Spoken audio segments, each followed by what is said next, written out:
दोस्त घूमने निकले, एक हफ्ते की वेकेशन पर कैंपिंग और ट्रैकिंग करने। शहर और बस्ती से काफी दूर निकल आए थे सब। मोबाइल के नेटवर्क किसी के फोन में नहीं आ रहे थे, ना मैप चल रहा था और न जीपीएस का कुछ अता पता था। पहाड़ के बाद जाकर अब जंगल के रास्ते भी सुनसान हो चुके थे। अंधेरा भी थोड़ी देर में हो जाना था कि जब रास्ते के मोड़ पर एक बोर्ड पर चिपकाया हुआ मैप दिखाई दिया।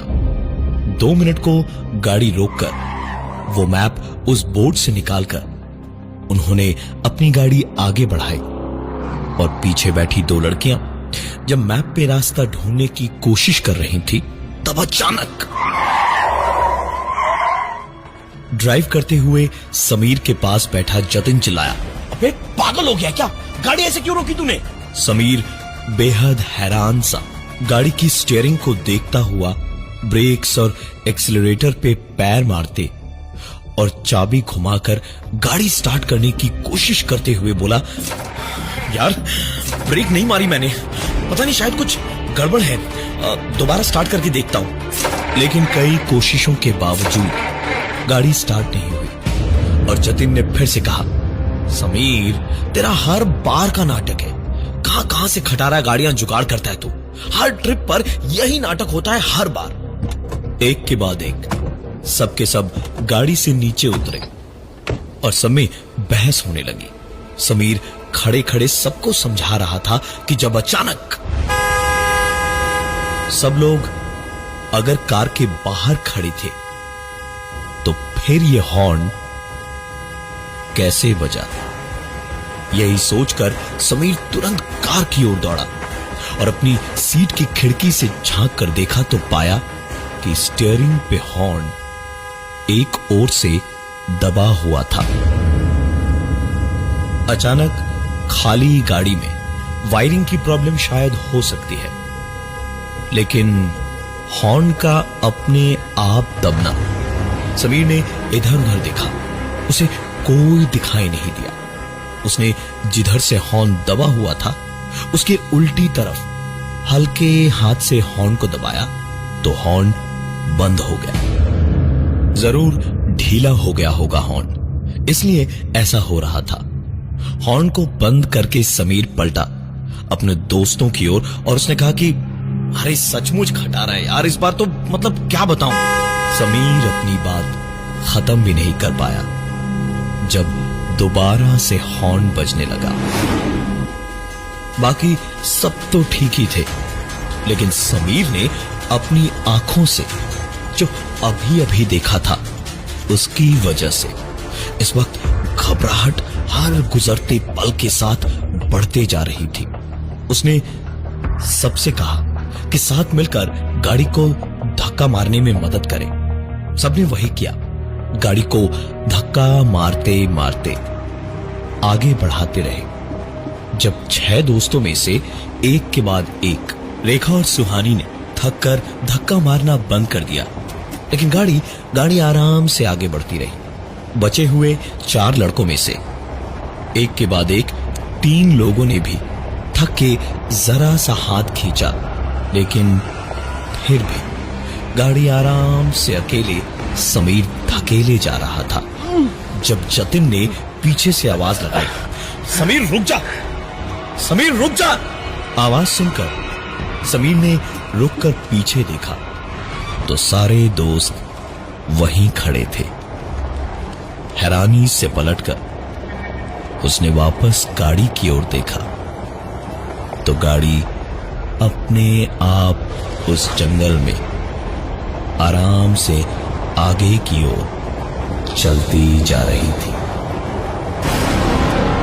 आखिरकार गाड़ी को धक्का देते देते सारे दोस्त उस डाक बंगलों तक पहुंचे जहां उनके जाने की बात थी, लेकिन वहां पहुंचकर सबने पाया कि वो तो पुराना खंडहर था। दीवारें टूटी फूटी, छत कहीं भी नहीं और चारों ओर सांप बिच्छू रेंग रहे थे। गाड़ी किनारे लगा के सबके सब बैठे डाक बंगलों के अंदर ही अपने अपने टेंट्स लगा के और बाहर कैंप फायर जलाकर सब बैठकर मस्ती कर रहे थे जब चारों ओर फैले हुए सूखे पत्तों पर किसी के कदमों की आहट साफ साफ सुनाई देने लगी और वो कदमों की आहट उन सब के पास आकर रुकी और 6 के 6 दोस्तों को एक आवाज साफ सुनाई दी। यहां आकर रहोगे तो कीमत देनी पड़ेगी। यह आवाज सुनते ही सब के सब समझ गए थे कि कम से कम इस डाक बंगलों के अंदर तो नहीं रुकना है। सबने तुरंत रात के अंधेरे में अपने अपने टेंट्स डाक बंगलों के बाहर लगवा लिए। लेकिन चाहे कितना कुछ कर लेते, इतनी देर से इतना सब कुछ होने के बाद सुकून तो था ही नहीं। सब लोग काफी देर तक बातें करते हुए जागते रहे और फिर सोने गए। समीर अपने टेंट में अपनी गर्लफ्रेंड सुहानी के साथ था, जतिन की बहन सुहानी। समीर गहरी नींद में था जब उसे अजीब सी हाथापाई की आवाजें आई। वो करवट बदल कर लेट गया, लेकिन समीर के कानों में आती आवाजें अब थोड़ी बदल गई थी। ऐसा साफ समझ आ रहा था कि अब सिर्फ ऐसी वैसी आवाजें नहीं, बल्कि वो आवाजें थी कि जहां मिट्टी खोदकर कुछ दफन किया जा रहा था। अब तक आती हुई हाथापाई और बाकी सारी आवाजें बंद हो चुकी थी और कुछ अलग किस्म की आवाजें आ रही थी। समीर की आंख तो खुली, लेकिन जितनी देर में समीर उठा उतनी देर में उसने आती हुई आवाजों से साफ समझ लिया कि कुछ छोटी मोटी नहीं बल्कि बहुत बड़ी गड़बड़ थी, क्योंकि आवाजें जो थी उसे साफ समझ आ गई थी कि किसी ने मिट्टी में गड्ढा खोदकर कुछ दफन किया है। समीर उठा, पास में सुहानी को होना चाहिए था, लेकिन वो वहां नहीं थी। शायद जतिन के पास यानी अपने भाई के पास होगी। यही सोचकर समीर उठा जरूर, लेकिन दिल ही दिल में उसे डर खाए जा रहा था और टेंट से निकलते ही उसने अपने टेंट के थोड़ा सा आगे एक छोटा सा मिट्टी का टीला देखा, जैसे किसी ने अभी अभी उसे खोदकर वापस ठीक किया हो।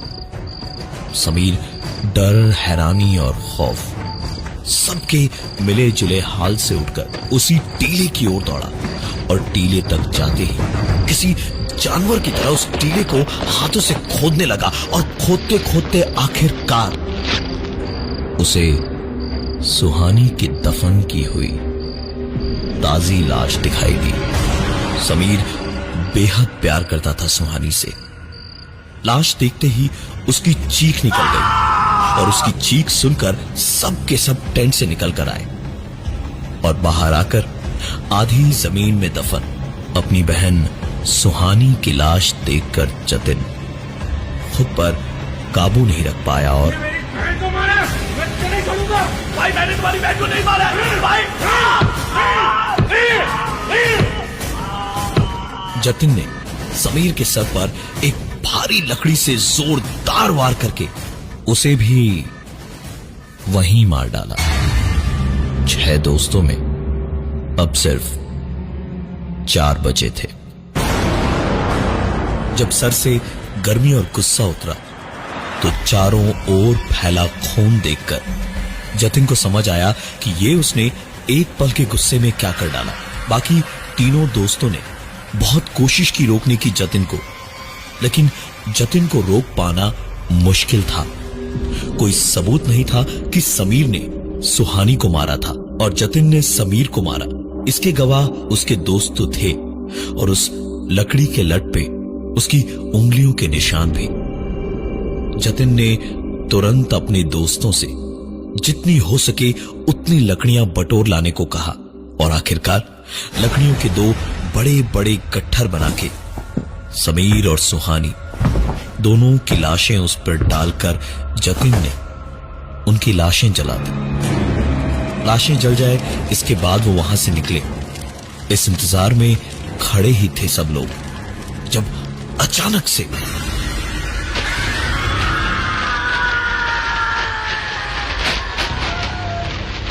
ग्रुप में बचे हुए 4 लोगों में से आकाश अपने आप खिसकता हुआ पास में बने तालाब की ओर खींचा चला जा रहा था। जतिन कुछ दूर तक उसे रोकने और बचाने को उसके पीछे पीछे गया, लेकिन कोई फायदा नहीं हुआ। जिस तेजी से आकाश को पानी में घसीटा गया था वो किसी इंसान के बस में नहीं था। जतिन दूर से ही देख पा रहा था कैसे आकाश कोशिशें कर रहा था खुद को बचाने की, लेकिन कोई फायदा नहीं था। आखिरकार तालाब के उस ठहरे हुए पानी में आकाश की लाश पानी की सतह पर उभर आई।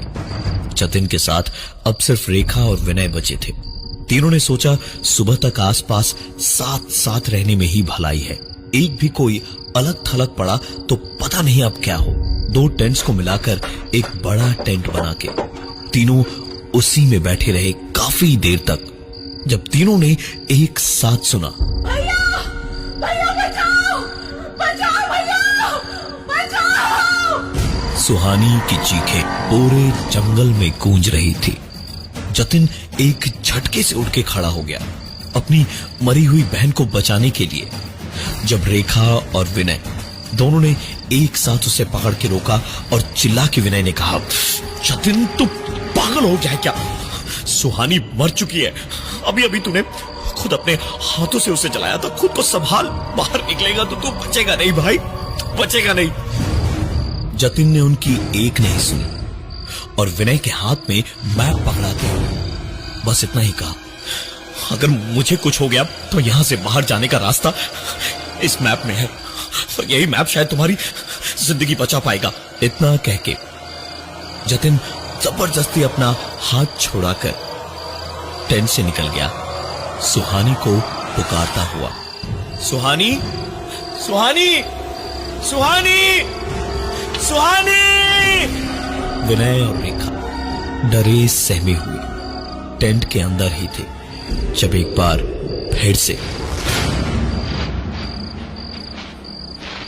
सूखे पत्तों पर चलता हुआ कोई उनके टेंट के करीब तक आया और कहा था यहां आकर रहोगे तो कीमत देनी पड़ेगी। ये बात खत्म हुई और एक चीख जंगल में गूंजी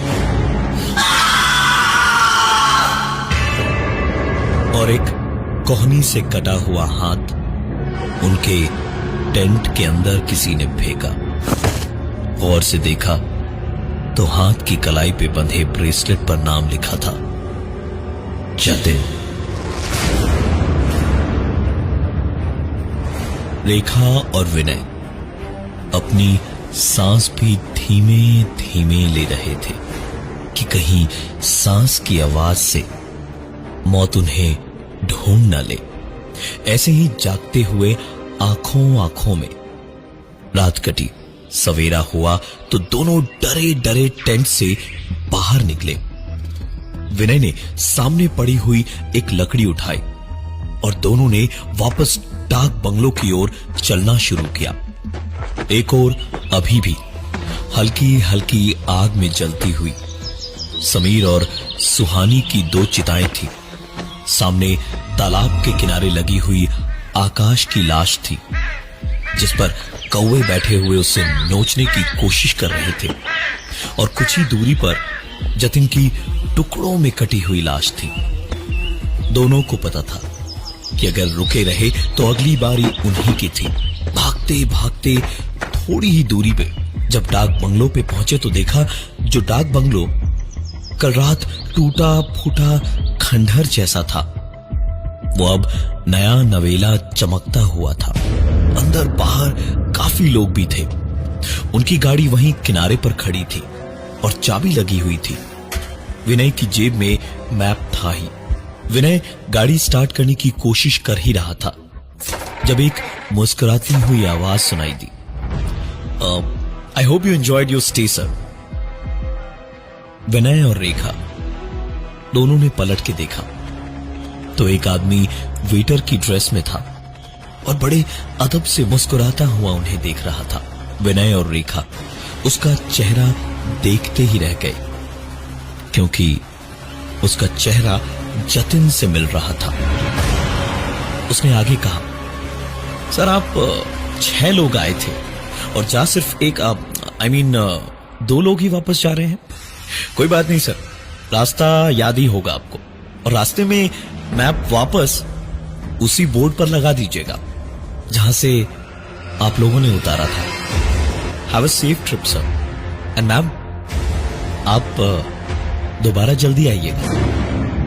विनय जानता था कि कुछ तो बहुत गड़बड़ है। उसने सीधे सीधे गाड़ी गियर में डाली और गाड़ी भगा दी। पहाड़ी रास्ता, वो भी सुनसान। इतना सब हो ही चुका था। रेखा तो खुद को संभाल नहीं पा रही थी और रोई जा रही थी। विनय भी कुछ बोल नहीं रहा था, बस चुपचाप गाड़ी चलाए जा रहा था।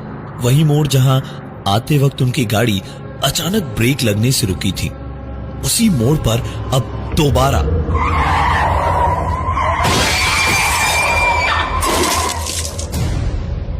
अचानक से ब्रेक्स लगी और झटके की वजह से रेखा सामने विंड स्क्रीन को तोड़ती हुई कार के सामने जा गिरी और गाड़ी भी रुकने से पहले रेखा को कुचल चुकी थी।